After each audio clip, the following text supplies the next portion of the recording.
हे hello one, मैं हूं आपका समझा दो भैया। आज की crypto news and bitcoin analysis शुरू करते हैं। दोस्तों, रोजाना मैं आपको क्रिप्टो न्यूज शेयर करता हूं, रोजाना बिटकॉइन का एनालिसिस आपके साथ शेयर करता हूं। लेकिन इस वीडियो में मैं पहले आपके मतलब की बात करना चाहूंगा, आपके क्वेश्चन का रिप्लाई देना चाहूंगा।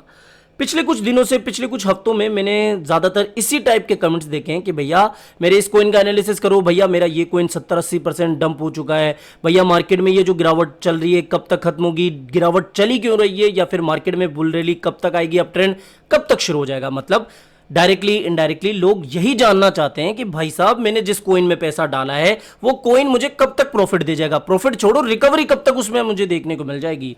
तो इसका अगर मैं सीधा आंसर दूं तो पहले इस चीज को आप समझो कि कभी भी किसी भी मार्केट में जब बुल रैली स्टार्ट होती है या फिर मार्केट पंप होना शुरू होता है, वो दो रीजन से होता है, या फिर जो सबसे मेन रीजन है वही मैं आपको बताता हूं, वो है पब्लिक पार्टिसिपेशन। अभी जो आपको मार्केट में गिरावट देखने को मिल रही है ना, मेरे को पता है काफी लोग आपको ये चीज बता रहे होंगे कि भैया इसका रीजन इन्फ्लेशन है, रिसेशन है, या फिर ग्लोबल मार्केट डाउन चल रहा है, स्टॉक मार्केट डाउन चल रहा है। लेकिन इन सब के परे जहां तक मेरा मानना है सबसे इंपॉर्टेंट बात है वो है पब्लिक पार्टिसिपेशन।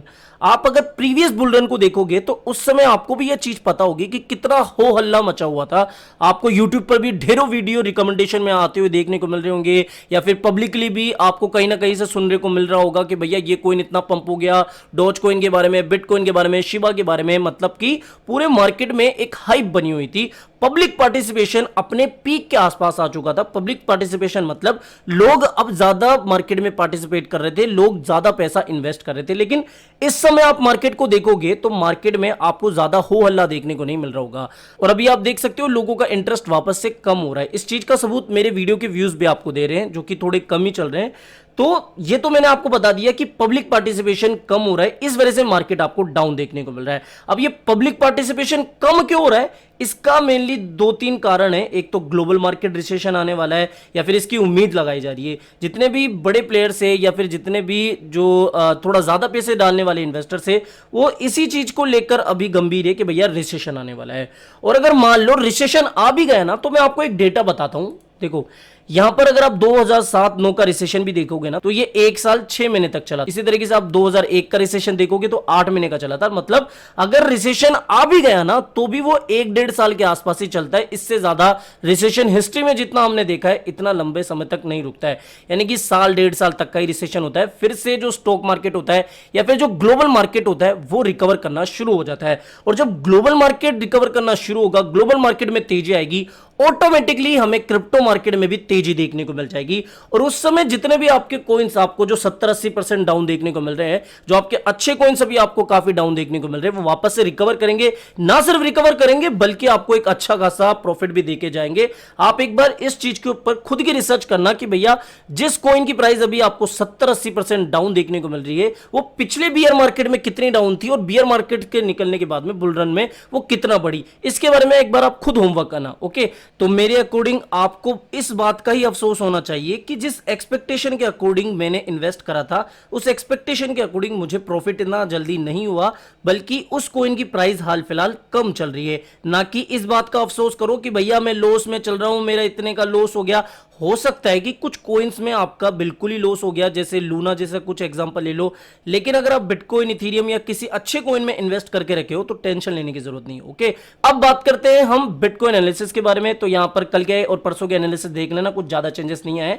अभी भी जो बिटकॉइन है इसी ट्रेंड लाइन पर एक सपोर्ट बना के रखा है। ओके, तो कल परसों का वीडियो देख लेना, सब कुछ चीजें समझ में आ जाएगी। लेकिन आप देख सकते हो यहां पर जो 20 MA है ना, वो 50 MA को क्रॉस कर रहा है। तो कहीं ना कहीं ये हमारे लिए एक सेलिंग सिग्नल है, या फिर हम इसको कह सकते हैं कहीं ना कहीं ये नेगेटिव बात है। तो अभी आप देख सकते हो कि मार्केट में इतनी वॉल्यूम है नहीं, इंडिकेटर्स भी हमें थोड़ा सा बियरिश साइन दे रहे हैं, और साथ ही कुछ कुछ इनफ्लो का डेटा भी हमारे सामने आया है। तो इस समय मार्केट में थोड़ा सा डंप करने का चांस अभी मुझे लग रहा है। ओके, अब न्यूज अपडेट्स की बात करें तो यहां पर जो एलोन मस्क है, एलोन बाबा भी वापस से बोल रहे हैं कि भैया रिसेशन आ सकता है। सुपर बेड फीलिंग इनकी है यूएस की इकोनॉमी को लेकर। ऐसा इन्होंने एक ईमेल करके जो रियोटर्स के एग्जीक्यूटिव्स है उनको बताया। ओके, तो इसके ऊपर जो बाइडेन है उन्होंने कहा कि भैया रिसेशन ज्यादा समय तक नहीं चलने वाला है और मुझे नहीं लगता कि रिसेशन आने वाला है। लेकिन जहां तक इलॉन मस्क का मानना है, और ना सिर्फ ऐसा, इलॉन मस्क वार्निंग दे रहे हैं। आपको याद हो एक दो दिन पहले जो जेमी डिमोन है उन्होंने वार्निंग दी है कि भैया इकोनॉमिक क्राइसिस हमें देखने को मिल सकता है। ठीक है, तो अगर इस तरीके के स्टेटमेंट्स हमें इन लोगों की तरफ से देखने को मिल रहे हैं तो कहीं ना कहीं थोड़ा हमें इसको सीरियसली भी लेना चाहिए। बात करें अगर इलॉन मस्क के बारे में, इलॉन बाबा ने फिर से आज 2-4 इमेजेस शेयर करी है। ये जो एक इमेज है ये कहीं ना कहीं इससे जुड़ी हुई है, जो वार्नर ब्रदर्स से उन्होंने अपनी एनएफटी कलेक्शन लॉन्च करी है। ठीक है, ये अपना एनएफटी कलेक्शन लॉन्च कर रहे हैं मार्केट में। तो मुझे जहां तक लगता है इसी को देखते हुए जो वार्नर ब्रदर्स है बेसिकली एक अमेरिकन पिक्चर कंपनी है या फिर एंटरटेनमेंट कंपनी है, तो वो अपना एनएफटी कलेक्शन लॉन्च कर रही है। तो इलॉन मस्क ने आज ये ट्वीट करा है कि Looney Tunes are just normal tunes to me, crazy frocks is just normal frocks to me. यानी कि जो लूनी ट्यून्स है ये एक कैरेक्टर है, यहां पर आप देख सकते हो ये वाला, इस कैरेक्टर के बारे में इन्होंने बोला है कि भैया मेरे को ये नॉर्मली लगता है। देखो इस इमेज के मल्टीपल मतलब निकल रहे हैं, लेकिन मुझे जहां तक लगता है वो बोल रहे हैं कि भैया मुझे नहीं लगता कि ये ज्यादा चलने वाला है। अब आपको क्या समझ में आ रहा है वैसे कमेंट करके जरूर से बताना। ओके, नेक्स्ट अपडेट है जो बिटकॉइन माइनर्स है न्यूयॉर्क के। कल आपको याद हो मैंने आपको एक न्यूज अपडेट दी थी कि जो न्यूयॉर्क के सेनेटर्स है वो बिटकॉइन माइनिंग बिल को पास कर सकते हैं। ठीक है, बिटकॉइन माइनिंग बैन बिल को पास कर सकते हैं, और वो जो बिल है वो पास हो भी चुका है। मैंने टेलीग्राम पर आपके साथ ऑलरेडी वो शेयर कर दिया है। ठीक है, तो जो ये अपडेट निकल के आ रही है इसमें बेसिकली ये बताया गया है कि जो माइनर्स है वहां के वो थोड़ा इसका विरोध करने लगे हैं कि भैया आपने ये जो डिसीजन लिया है वो कहीं ना कहीं गलत है। ओके, तो जो न्यूयॉर्क के गवर्नर है उनसे भी ये थोड़ा रिक्वेस्ट वगैरह कर रहे हैं या फिर थोड़ी अपनी आवाज उठा रहे हैं कि ये जो आपने डिसीजन लिया है वो काफी हद तक गलत है। इसके अलावा एक न्यूज अपडेट ये भी है कि जैसा आपको पता हो कि मैंने आपके साथ ये न्यूज अपडेट भी शेयर करी थी कि जो बिटकॉइन की माइनिंग रेवेन्यू है वो घटती जा रही है, और इसकी वजह से जो माइनर्स है वो थोड़ा सेल कर रहे हैं अपनी होल्डिंग्स को। तो अब एक अपडेट ये भी आ रही है कि जो इथेरियम माइनिंग रेवेन्यू है वो भी मई में काफी ज्यादा गिरा है, रफली 27% के आसपास ये है। तो कहीं ना कहीं अगर इथेरियम के माइनर्स को इनका प्रॉफिट नहीं मिलेगा तो भैया जो अभी वो माइन कर रहे हैं इनसे अगर इनको प्रॉफिट नहीं मिलेगा तो कहीं ना कहीं माइनिंग थोड़ी सी कम होगी, या फिर जो वो माइन करके इथेरियम जनरेट करेंगे वो फिर उसको सेल करेंगे, होल्ड बना के नहीं रखेंगे। ठीक है, तो इनका जो रेवेन्यू है अभी कम हो रहा है, तो कहीं ना कहीं ये थोड़ा माइनर्स के लिहाज से नेगेटिव बात है। तो फिलहाल इस वीडियो में इतना ही। आज की इस वीडियो में हमने कुछ न्यूज अपडेट्स को कवर करी जो आपके क्वेश्चन का आंसर है। आई होप वो आपको मिल गया होगा, बाकी ज्यादा मार्केट में कोई न्यूज अपडेट है नहीं। तो फिलहाल इस वीडियो में इतना ही, मिलते हैं जल्दी नई अपडेट के साथ। टेलीग्राम को मस्ट ज्वाइन कर लेना, बिकॉज मार्केट से आने वाली हर एक इंपॉर्टेंट अपडेट मैं टेलीग्राम पर आपके साथ शेयर करता हूं। मिलते हैं जल्दी नई अपडेट के साथ। टिल देन जय हिंद, जय भारत।